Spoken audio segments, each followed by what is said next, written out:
بسم الله الرحمن الرحيم. الرحمن علم القرآن، خلق الإنسان علمه البيان. الشمس والقمر بحسبان، والنجم والشجر يسجدان. والسماء رفعها ووضع الميزان، ألا تطغوا في الميزان. وأقيموا الوزن بالقسط ولا تخسروا الميزان. والأرض وضعها للأنام، فيها فاكهة والنخل ذات الأكمام، والحب ذو العصف والريحان. فبأي آلاء ربكما تكذبان؟ خلق الإنسان من صلصال كالفخار، وخلق الجان من مارج من نار. فبأي آلاء ربكما تكذبان؟ رب المشرقين ورب المغربين. فبأي آلاء ربكما تكذبان؟ مرج البحرين يلتقيان، بينهما برزخ لا يبغيان. فبأي آلاء ربكما تكذبان؟ يخرج منهما اللؤلؤ والمرجان. فبأي آلاء ربكما تكذبان؟ وله الجوار المنشآت في البحر كالأعلام. فبأي آلاء ربكما تكذبان؟ كل من عليها فان، ويبقى وجه ربك ذو الجلال والإكرام. فبأي آلاء ربكما تكذبان؟ يسأله من في السماوات والأرض كل يوم هو في شأن. فبأي آلاء ربكما تكذبان؟ سنفرغ لكم أيها الثقلان. فبأي آلاء ربكما تكذبان؟ يا معشر الجن والإنس إن استطعتم أن تنفذوا من أقطار السماوات والأرض فانفذوا، لا تنفذون إلا بسلطان. فبأي آلاء ربكما تكذبان؟ يرسل عليكما شواظ من نار ونحاس فلا تنتصران. فبأي آلاء ربكما تكذبان؟ فإذا انشقت السماء فكانت وردة كالدهان. فبأي آلاء ربكما تكذبان؟ فيومئذ لا يسأل عن ذنبه إنس ولا جان. فبأي آلاء ربكما تكذبان؟ يعرف المجرمون بسيماهم فيؤخذ بالنواصي والأقدام. فبأي آلاء ربكما تكذبان؟ هذه جهنم التي يكذب بها المجرمون يطوفون بينها وبين حميم آن فبأي آلاء ربكما تكذبان ولمن خاف مقام ربه جنتان فبأي آلاء ربكما تكذبان ذواتا أفنان فبأي آلاء ربكما تكذبان فيهما عينان تجريان فبأي آلاء ربكما تكذبان فيهما من كل فاكهة زوجان فبأي آلاء ربكما تكذبان متكئين على فرش بطائنها من استبرق وجنى الجنتين دان فبأي آلاء ربكما تكذبان فيهن قاصرات الطرف لم يطمثهن إنس قبلهم ولا جان فبأي آلاء ربكما تكذبان كأنهن الياقوت والمرجان فبأي آلاء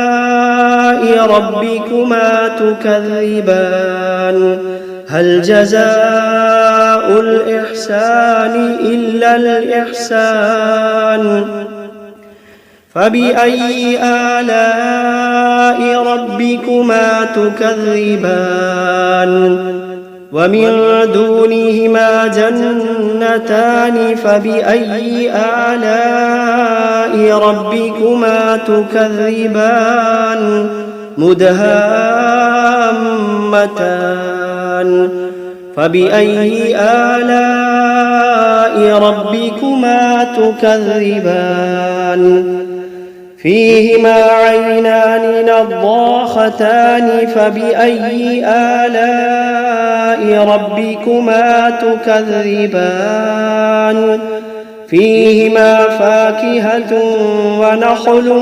ورمان فبأي آلاء ربكما تكذبان فيهن خيرات حسان فبأي آلاء ربكما تكذبان حور مقصورات في الخيام فبأي آلاء ربكما تكذبان لم يطمثهن إنس قبلهم ولا جان فبأي آلاء ربكما تكذبان متكئين على رفرف خضر وعبقري حسان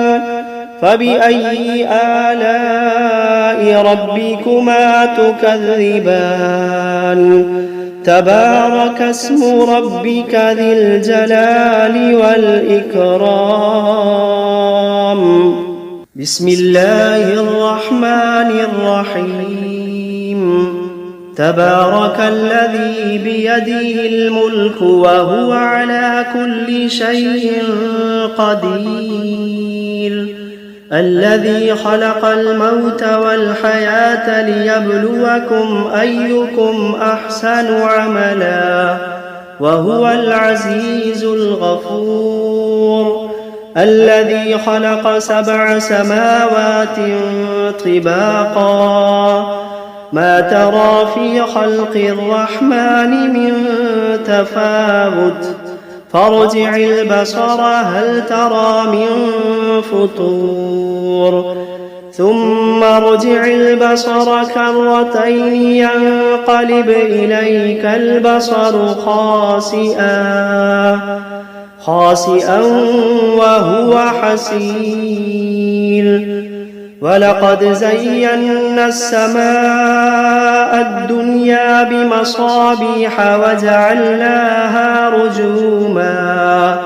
وجعلناها رجوما للشياطين وأعتدنا لهم عذاب السعير وللذين كفروا بربهم عذاب جهنم وبئس المصير إذا ألقوا فيها سمعوا لها شهيقا وهي تفور تكاد تميز من الغيظ كلما ألقي فيها فوج سألهم خزنتها ألم يأتكم نذير قالوا بلى قد جاءنا نذير فكذبنا وقلنا ما نزل الله من شيء إن أنتم إلا في ضلال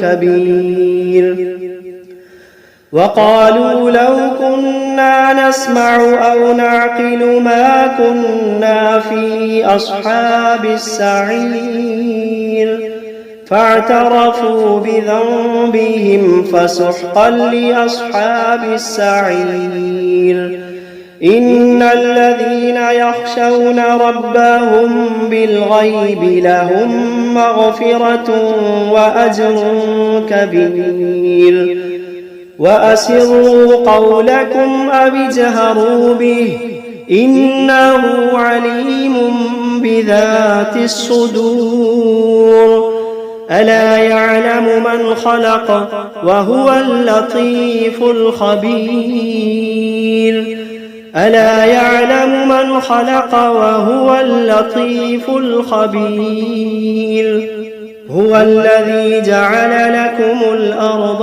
ذلولا فامشوا في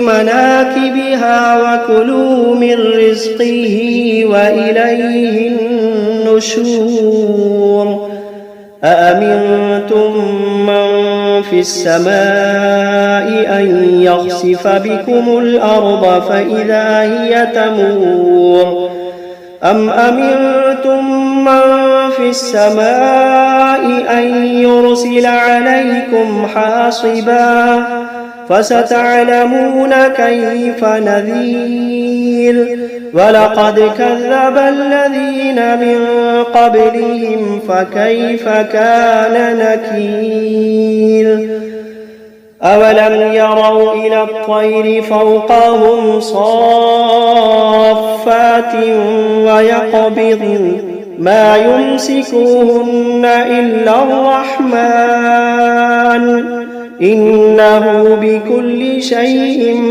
بصير أمن هذا الذي هو جند لكم ينصركم من دون الرحمن إن الكافرون إلا في غرور أمن هذا الذي يرزقكم إن أمسك رزقه بل لجوا في عتب ونفور أفمن يمشي مكبا على وجهه أهدى أمن يمشي سويا على صراط مستقيم قل هو الذي أنشأكم وجعل لكم السمع والأبصار والأفئدة قليلا ما تشكرون قل هو الذي ذرأكم في الأرض وإليه تحشرون ويقولون متى هذا الوعد إن كنتم صادقين قل إنما العلم عند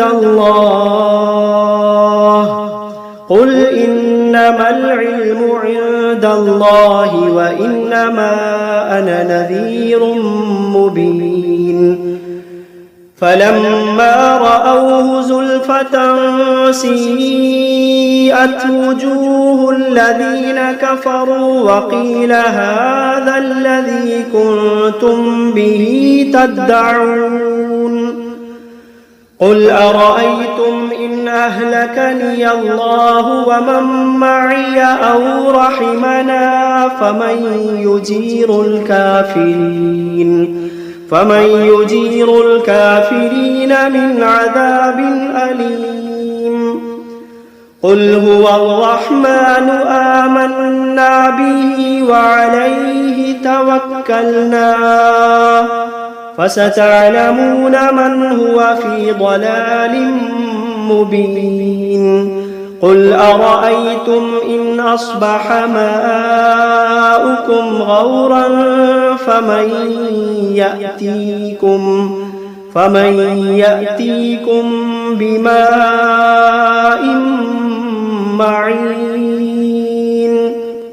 بسم الله الرحمن الرحيم قل أوحي إلي أنه استمع نفر من الجن فقالوا إنا سمعنا قرآنا عجبا يهدي إلى الرشد فآمنا به ولن نشرك بربنا أحدا وأنه تعالى جد ربنا ما اتخذ صاحبة ولا ولدا وأنه كان يقول سفيهنا على الله شططا وأنا ظننا أن لن تقول الإنس والجن على الله كذبا وأنه كان رجال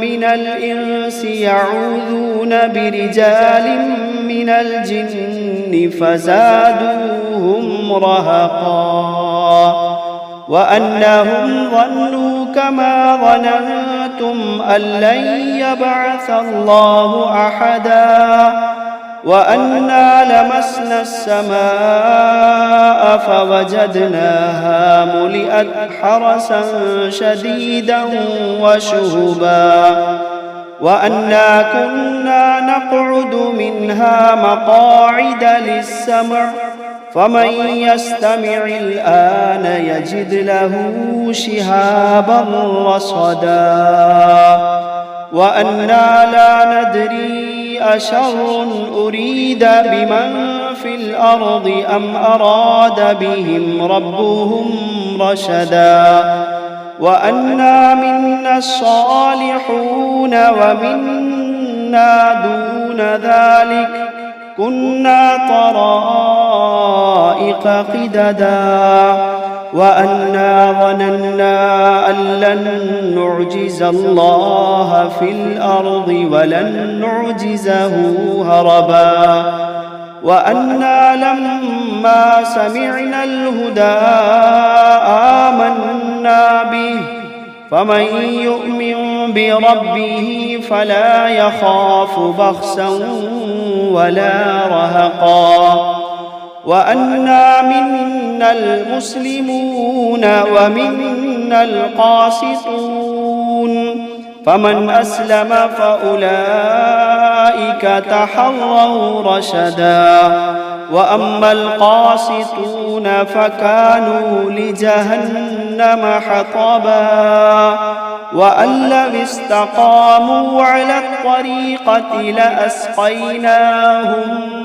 ماء غدقا لنفتنهم فيه ومن يعرض عن ذكر ربه يسلكه عذابا صعدا وأن المساجد لله فلا تدعوا مع الله أحدا وأنه لما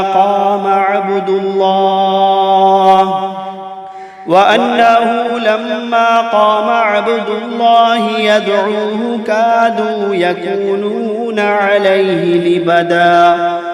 قل إنما أدعو ربي ولا أشرك به أحدا. قل إني لا أملك لكم ضرا ولا رشدا. قل إني لا أملك لكم ضرا ولا رشدا.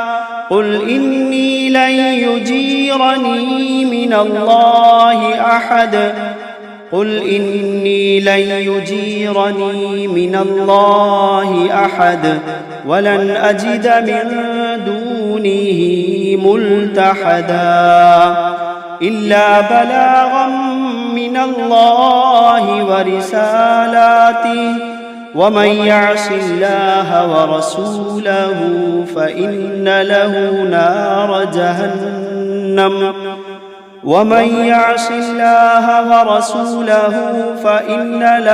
نار جهنم خالدين فيها أبدا. حتى إذا رأوا ما يوعدون فسيعلمون من أضعف ناصرا وأقل عددا. قل إن أدري أقريب ما توعدون أم يجعل له ربي أمدا. عالم الغيب فلا يظهر على غيبه أحدا إلا من ارتضى من رسول فإنه يسلك من بين يديه ومن خلفه رصدا ليعلم أن قد أبلغوا رسالات ربهم وأحاط بما لديهم وأحصى كل شيء عددا.